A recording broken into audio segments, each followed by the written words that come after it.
വിശുദ്ധ യോഹന്നാന്റെ സുവിശേഷം 13-ാം അധ്യായം 16 മുതൽ 20 വരെ.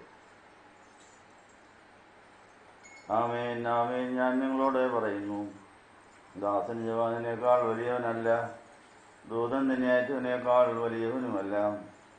ഈ കാര്യങ്ങൾ നിങ്ങൾ അറിയുകയും അവ പ്രവർത്തിക്കുകയും ചെയ്യുമെങ്കിൽ നിങ്ങൾ അനുഗ്രഹിക്കപ്പെട്ടവരാകും. ഞാൻ നിങ്ങളെ എല്ലാവരെയും കുറിച്ച് പറയുന്നില്ല, ഞാൻ തിരഞ്ഞെടുത്തവരെ ഞാൻ അറിയുന്നു.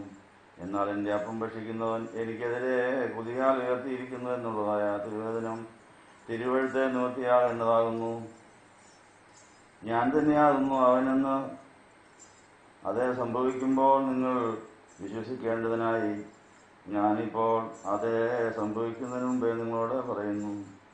ആമേൻ ആമേൻ, ഞാൻ നിങ്ങളോട് പറയുന്നു, ഞാൻ അയക്കുന്നവനെ കൈക്കൊള്ളുന്നവൻ എന്നെ കൈക്കൊള്ളുന്നവൻ, എന്നെ കൈക്കൊള്ളുന്നവൻ എന്നെ അയച്ചവനെ കൈക്കൊള്ളുന്നതിനല്ല ചെയ്തു. നിങ്ങൾക്കെല്ലാവർക്കും സംപ്രീതി ഉണ്ടായിരിക്കട്ടെ. തലയായ ക്രിസ്തുവിനോട് ചേരുന്ന ഉടലായി നമ്മൾ മാറുവാൻ, നമ്മളും കർത്താവിനെ പോലെ വിശുദ്ധരായി തീരുവാൻ ഏത് വഴിയെ പോകണമെന്നുള്ള കാര്യം നമ്മൾ ചിന്തിക്കുക. പരിശുദ്ധ ആത്മാവിൻ്റെ നിറവിൽ ആത്മഫലങ്ങൾ വിളയിക്കുന്നവരാകാനുള്ള പെന്തിക്കോസ്ത് പെരുന്നാളിന് വേണ്ടിയുള്ള ഒരുക്കത്തിൻ്റെ ഈ കാലയളവിൽ നമ്മൾ ഇന്ന് വായിച്ചു കേട്ടതായ തിരുവചനം നമ്മളുടെ ശുദ്ധീകരണത്തിനും നമ്മളെ വിശുദ്ധിയിലേക്ക് ആനയിക്കുന്നതിനും ആത്മനിറവിന് ഉതകട്ടെ എന്ന് ആശംസിക്കുന്നു. ഇസീദോർ എന്ന പേരുള്ള ഒരു പരിശുദ്ധൻ്റെ ഓർമ്മ ദിവസമാണെന്ന് സഭയുടെ വിശുദ്ധന്മാരുടെ കലണ്ടറിൽ ഇന്ന് ഈ മാസം 15-ാം തീയതി എന്ന നിലയിൽ യോഹന്നാൻ 13-ാം അധ്യായത്തിൽ 16 മുതൽ 20 വരെ നമ്മൾ വായിച്ചു കേട്ടു.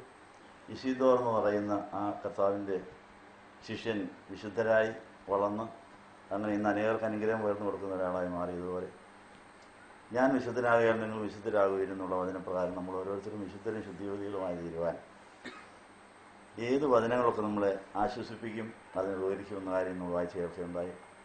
നമുക്കും വിശുദ്ധരാകാൻ ഞാൻ വിശുദ്ധനാകിയാൽ നിങ്ങൾ വിശുദ്ധരായിരിക്കും എന്നുള്ള വചനം അന്വേഷിക്കാനുള്ള തുകയാണ് ഇപ്പോൾ യാചിക്കാൻ പോകുന്നത്. ഇന്ന് നമ്മൾ കേട്ട കാര്യങ്ങൾ യേശുവിനുണ്ടായ എല്ലാ അനുഭവവും നമുക്കുണ്ടായെങ്കിലേ വിശുദ്ധരാകാൻ സാധിക്കുകയുള്ളൂ. യേശുവിനെ എല്ലാവരും വിശ്വസിച്ചില്ല, അതുപോലെ നമ്മളെ എല്ലാവരും വിശ്വസിക്കുകയില്ല. യേശുവിനെ എല്ലാവരും സ്നേഹിച്ചില്ല, യേശുവിനെ എല്ലാവരും അനുസരിച്ചില്ല, യേശുവിനെതിരായി യേശുവിൻ്റെ അപ്പം തിന്നയാൾ തന്നെ യേശുവിനെ ഒറ്റിക്കൊടുത്തു എന്നാണ് പറയുന്നത്. ഇങ്ങനൊരു കൂട്ടർ നമുക്കും വേണം. നമ്മളെ ഏറ്റവും അധികം സ്നേഹിച്ചവരും നമ്മളെ ഏറ്റവും അധികം സഹായിച്ചവരും നമ്മളെ വെറുക്കണം, നമ്മളെ തള്ളിക്കളയണം, നമ്മളെ ഉപേക്ഷിക്കണം. അതിന് മധ്യത്തിലും ഒന്നും മറക്കാതെ നിവൃത്തിയായി നോക്കി പോവുകയും വേണം. യൂദാസ്കറിയാത്തയുടെ അത്യാഗ്രഹങ്ങളുടെയും ദുരാരോപണങ്ങളുടെയും എല്ലാം മധ്യത്തിൽ യേശു ഒന്നും മുടക്കാതെ അവൻ്റെ കയ്യിൽ തന്നെ പണം ഏൽപ്പിച്ച് അവനെക്കൊണ്ട് തന്നെ നീ ചെയ്യാനുള്ള വേഗം ചെയ്തു എന്ന് പറഞ്ഞ് ഉപേക്ഷിക്കാതെയും തള്ളിക്കളയാതെ അവസാനം വരെ രക്ഷപ്പെടാൻ അവസരം കൊടുത്ത അവനെയും പ്രയോജനപ്പെടുത്തി. സദൃശവാക്യം 16:4 അനുസരിച്ച് യഹോവ സകലത്തെ നിന്റെ ഉദ്ദേശത്തിനായി സൃഷ്ടിച്ചിരിക്കുന്നു, അനർത്ഥ ദിവസത്തിനായി ദുഷ്ടനെയും കൂടെ എന്ന് പറഞ്ഞവർ. അനർത്ഥ ദിവസം വരെ ദുഷ്ടനെ ഉപയോഗിക്കുന്ന ദൈവം നമ്മൾ എതിലേ പോയാലും എന്നാ ചെയ്യാൻ ദൈവം നമ്മളെ ഉപയോഗിച്ചിരിക്കും, പക്ഷേ നമുക്ക് പ്രയോജനം ഉണ്ടാകില്ല. നമ്മൾ ദൈവത്തെ പ്രയോജനപ്പെടുത്തിയാലേ നമുക്ക് യേശുവിനോട് പോകാനൊക്കെ ഉള്ളൂ. നമ്മളിപ്പോൾ ദൈവത്താൽ ഉപയോഗിക്കപ്പെടുന്നവരാണോ, ദൈവത്തെ ഉപയോഗിക്കുന്നവരാണോ, ദൈവത്തിൻ്റെ നാമം ദുർവിനിയോഗം ചെയ്യുന്നവരാണോ, ദൈവത്തിൻ്റെ ദാനങ്ങൾ ദുർവിനിയോഗം ചെയ്യുന്നവരാണോ, അതോ ദൈവനാമം മാത്രപ്പെടുന്നവരാണോ? നമ്മൾ കുരിശെടുക്കുന്നവരാണോ, കുരിശെടുത്തുകൊണ്ട് പോകുന്നവരെ താങ്ങുന്നവരാണോ, കുരിശുണ്ടാക്കുന്നവരാണോ? ഏതെങ്കിലും ഒരു പണി നമുക്ക് കിട്ടിയിരിക്കും. ഏതെല്ലാം റോളിൽ നമ്മൾ വേല ചെയ്താലും ദൈവം നമ്മളെ മുതലെടുത്തിരിക്കും. പക്ഷെ നമുക്ക് യേശുവിനോട് എത്തിച്ചേരണമെങ്കിൽ യേശു പോയ വഴിയെ യേശുവിൻ്റെ മനോഭാവത്തിൽ പോകണം എന്നുള്ള കാര്യം പറയുന്നു. 20-ാം വാക്യത്തിൽ ആമേൻ ആമേൻ, ഞാൻ നിങ്ങളോട് പറയുന്നു, ഞാൻ അയക്കുന്നവനെ കൈക്കൊള്ളുന്നവർ എന്നെ കൈക്കൊള്ളുന്നു, എന്നെ കൈക്കൊള്ളുന്നവർ എന്നെ അയച്ചവനെയും കൈക്കൊള്ളുന്നു.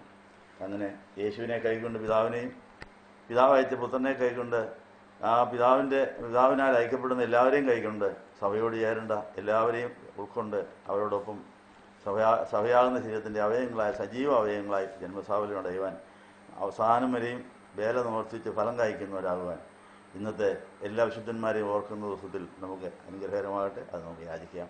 അതിന് തത്സമയം നമ്മുടെ എല്ലാ മനോഭാവങ്ങളോടും നമ്മുടെ എല്ലാ ഗ്രഹങ്ങളോടും യാത്ര പറഞ്ഞ ഒരിക്കൽ കൂടെ നമുക്ക് ദൈവസന്നിധിയിൽ പ്രാർത്ഥിക്കാം. സഹോദരി സഹങ്ങളെ, മാതാപിതാക്കളെ, ഗുരുക്കന്മാരെ ഞങ്ങൾ ക്ഷമിക്കണം. ഈ കുർബാന അംഗീകരിക്കപ്പെടുക എന്നുള്ളവർ ഞങ്ങൾക്ക് വേണ്ടിയും പ്രാർത്ഥിക്കണം.